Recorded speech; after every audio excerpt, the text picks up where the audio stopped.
Motherfucker, Kill Bill, one shot, nigga, but ass, two shots sticky, nigga, that's all it take. Hey!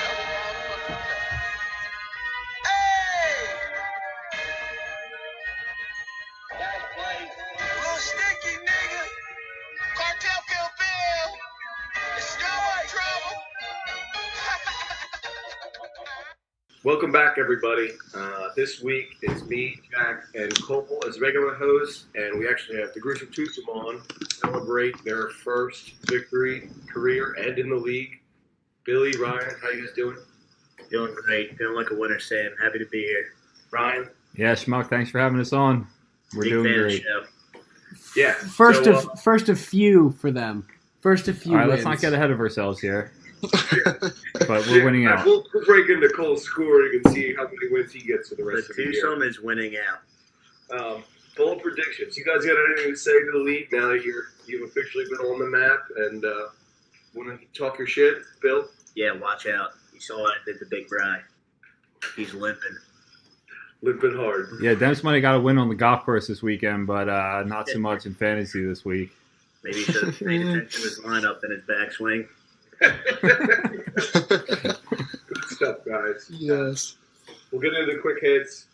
Jack sits alone at the top of the leaderboard, 4-0. Alex and Chris, the others undefeated, both lost, sitting at 3-1. Fallon brothers, Buck Schmidt, and myself, all at 2-2. Debs and Cole drop, while Billy, Ryan, and Brendan all rise up to 1-3. Fun fact, this week we had the most points scored ever in a game between two teams at 334, but no one's yet to beat Team Ramrod's record of 178 in a single game, which fucking pissed that I didn't, but it is what it is. I'm not bitter, I swear. Cole, leading the league in worst team ever, dropped his average from 83 down to 76. They just seem to keep trucking along. I don't think they have any plans in sight to change. Chris is actually averaging 128 per game, but we've all seen this before. Again, I don't expect him to win. I just expect other people to beat him. Dick Foles still facing a 1-16 against craziness, but it is what it is. Jack takes over the best defense at 87, averaging close to 110, 115, I think it was, which is some serious bullshit, but that's what we are there. Injuries, Gronk got hurt, Leonard Fournette's playing, will he, won't he again? And Edelman, Ingram, and Robert Turman are all returning from PED suspensions this week, so I think Edelman and Ingram are taken, so get your Turman while you can. But yeah, you guys got anything else that you saw that was good? Or let's get into the best things you saw all week. Ryan, why don't you kick us off? Yeah, so I'm hoping that that this little podcast that we got set up takes a turn for the better and that I can listen to it at 1.5 speed because of the audio quality of us recording this. So at 1.5 speed, we sound like regular humans, right? Well, that's the plan. I like listening to it a little faster because, we're not only stepping up the speed of this podcast, but, me and Billy D are full speed ahead in this league right now. About to win out, as Billy D said earlier. I think we finally figured it out, maybe. Good. Well, Bill, what's the best thing you saw this week? Well, Sam, I was impressed by the amount of points you scored, but even more impressed at the amount of points you left on the bench. Ooh. Goff had 40 about, and then even I just saw White at about 23. Could have been I don't want to talk about it. I don't want to talk about it. I was watching that game with you, and he was putting on, man. Yeah, so I could have got the record, but bonehead move after bonehead move didn't. Jack, what do you got? It's always fun when somebody plays an injured player. Them started Randall Cobb didn't play a single down, and it could have been a difference maker, but he ended up losing by 60 points. So, shout out to the Gruesome Twosome. Yeah, no, I'm on the lookout for the first bye week candidate or injured player to get my lineup. Usually, I feel like week 6 or 7, not 4. But yeah, everyone, by the way, bye week start this week, so drop all your bye week players and I'll pick them up. But the best thing I saw this week, but not only did Gruesome Twosome get their first win of their career, they also got the biggest blowout in the process, like Jack said, beating Temps by 60 points. Just everything in the cards worked for Gruesome Twosome this week. But yeah, Cole, you got anything? Yeah. Toys R Us canceled their bankruptcy auction and plans a brand revival. Somewhat similar to the Click It or Trick It brand revival that'll be happening this week. So suck it. Suck it, everyone. You suck it, Bill. You suck it, Schmucker. And the rest of you can suck it. I guess Click It or Trick It played by the method they didn't get too fast in the season. They wanted to keep their seatbelt on and then really open it up, hopefully. Yeah. But Driving like a grandma over there, Cole. hands at, 10-2? Always. But let's go with the previews of the week. First game, Cole, you want to break down Nick Foles versus Gruesome Twosome, 6 versus 9. Nice. Let's get into it. Sure. Well, the Gruesome Twosome is coming hot off of their first win of the year. They have Aaron, not Barron, touchdown scoring Rodgers at the quarterback position to face this week. And they have Stefan dig this touchdown and Deshaun, don't call me Bubba Watson, the quarterback. And they have 2 empty spots right now, but I'm sure they'll fill those. I think Nick Foles takes this one. Big. Wow. He just talked up a big game and just dropped a hammer right on their head.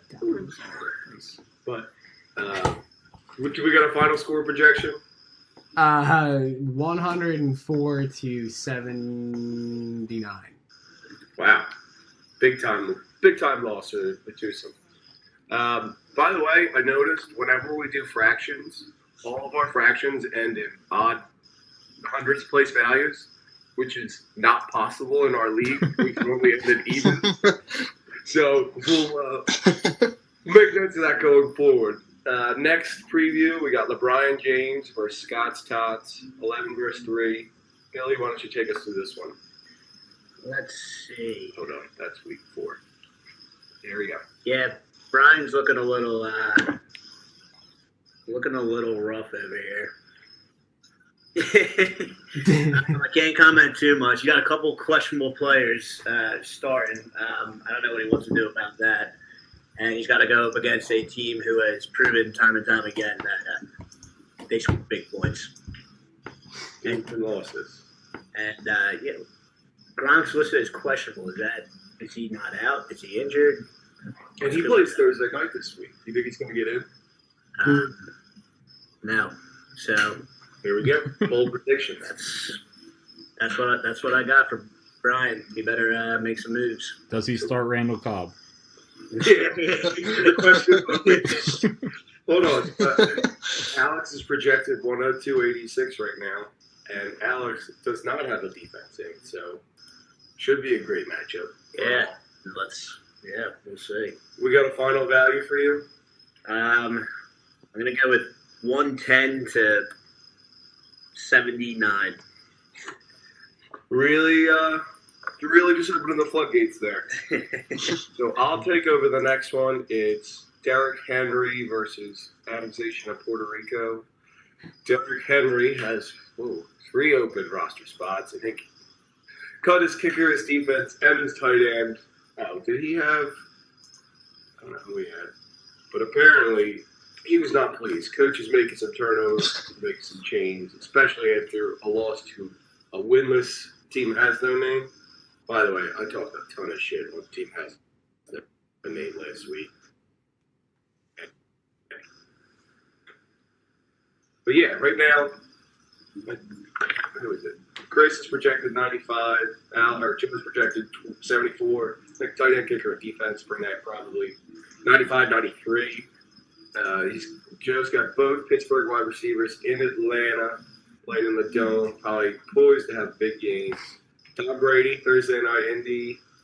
He could either go one of two ways. They could run the ball all night because they're smoking Indy, or he could go off for a ton of points because Andy Luck's back to play. I think it's on closer to him going way off, but who knows? Alvin Kamara, Monday night. He's been projected 19, 18 points, and it's been smashing those projections the last 3 weeks. It's fucking ridiculous. But Chris, with the highest score for a loss of all time, I think takes this one 122 to 101. Was Kamara a keeper for Chris? He is. Chris gets to keep him in the 12th or 13th round rather than a 6th overall pick. That'll keep right there. Yeah. Questionable trade of the week. It actually involves Chris. Chris offers Dan Halen, Travis Kelce for David Johnson, which is... what was he expecting with that one? Fallon's been a deep big truther for the last 5 years, and I don't think he needs a tight end to begin with. So it is what it is. Chris, good luck in your next trade. Jack, why don't you take us through the next one? It's actually Fallon's game versus team has no name, 7 versus 2. Speaking of Dan, I think he's going to come away with the W this week and move to 3-2. Team has no name. Does he even? I don't know. Is Kelly checking his team still? Marshawn Lynch has been a nice surprise, but other than that, Dan's team's getting healthy except for T.Y. Hilton. He's got Ingram coming back. Doug Baldwin's back. Kenny Galladay's been solid as a rock. Cam Newton's coming off a bye week. Hey, but Brendan gets Greg Zuerlein back. So that's right. The team, 2 healthy kickers. the team with 2 kickers. I forgot. Never mind. I think the team has no name wins. Really? Pumpin said wins 96.84. Now that we do evens, There you go. to 73.89. Perfect. Ryan, why don't you take us through Jack versus Cole? 1 versus 12. Some say David versus Goliath. We'll get a new name change by the end of the week, so this will all be irrelevant, but walk us through it. Yeah, so let me just first off start and say I'm kind of surprised that the science that goes into these score projections that you guys got here must be a lot better than what ESPN has out there. But following that same formula, I'm predicting a huge blowout. Jack's team is going to win big over Cole. I'm predicting that Andrew Luck's going to show up to play, ready to take on Tom Brady and the boys. Gronk questionable on Thursday night. I think he's going to have a big game. Andrew Luck's going to have a big game, and I wouldn't be surprised if we saw an upset up in New England, or at least that's what I will pray for. I'm going to say that Cole's click it or ticket, or click it or trick it. Wow, Trick it. how'd you come up with that one? I don't get it. I get it. Where we lack in the score department, we make up for in the marketing department. So Yeah, Cole was telling me before this that he's the marketing guy apparently, and if that's the case, no wonder this podcast hasn't taken off yet. So maybe you should, Wow. But yeah, that hot take aside, I think that Jack wins. I'm going to say 115 to 78.34. that's high for me. I appreciate that. We should have Ryan on the pod more often. I like that. Perfect. And Cole, why don't you wrap us up? Final game of the week. Me versus Dick Foles, 4 versus 5. Fallon for that playoff spot. Well, I really don't think either of these teams are very good. Actually, I think both of these teams are probably going to end up near the bottom of the league this year. Have we seen a full season out of Jared Goff? No. Emmanuel Sanders, is he a 1 or 2 or 3? We really don't know. Ezekiel Elliott, will he get suspended? Questionable. Sony Michel, not proven. Empty, we don't know what he's going to produce, but he might do something big. Marvin Jones Jr., Bryant, Green Bay's D has never been that good. Carson Wentz, coming off an injury. AJ Green, Brandon Cooks is going to end up on another team next week, probably. Christian McCaffrey, probably too busy playing the piano. Tevin Coleman and Jimmy Graham. And the rest of I don't really think there's going to be a winner. I think we're going to get our first tie ever. I think we're going to get an 88.1 to 88.1 tie. Wow. We're going to land on green, as you know what I'm saying in the roulette world. Ryan knows what I'm saying. A couple of double zeros Yeah, here. the double zero, you mean? Yeah, we got You what we obviously need. don't. What about? Cole is right about roulette. Yeah. One time in the book. Okay, cool. By the way, Cole, first tie in the decimal period era. I'd like to say we had 5 ties one year. Otherwise, I don't know how Dempsey would have above 500 record. But last week, I went over 2. Dan went 2-0. Jack went 1-1, and Cole didn't pick. So currently, at the record picking, Dan's leading 4-1. I'm 4-2. Jack's 2-4. Cole, Cole's leading at 1-0. I have a tremendous winning percentage, so Wow. Tremendous. Other than The best that, speaker. just a couple games back. 1,000%. So yeah, the stats that really matter. But Cole, do you have a segment for us tonight? Yeah. The marketing department has picked up a new sponsor. And this one comes to you from Anonymous Doctors Practice. Real They- professional. They sent in a little ad for us. All right. I'm going to go now.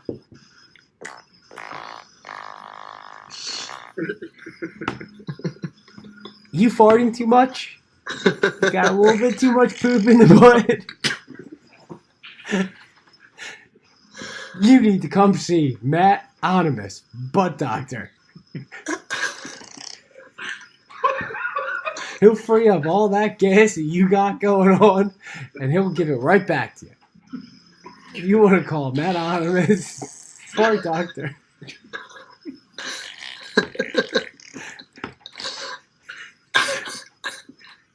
Please do so. That's it. That's the ad this week. I think we all could use a little bit of that, especially on Sundays. So I think he listed his number as 1-800 go fuck yourself. So everyone give that a call. But yeah, it really hitting the nail on the head with our ads coming forward. So thanks for that, Cole, and the media department. I never thought I'd see the day where Cole told a fart and or poop related joke. That's the first. It's not a joke. Glad It's we not. got it Bill. recorded because he always said it wasn't funny. That one's going down in infamy. But that should be it. Do you guys have any Cole closing remarks? What do we expect this week from a name change? What genre are we going with? I don't know yet. We haven't decided.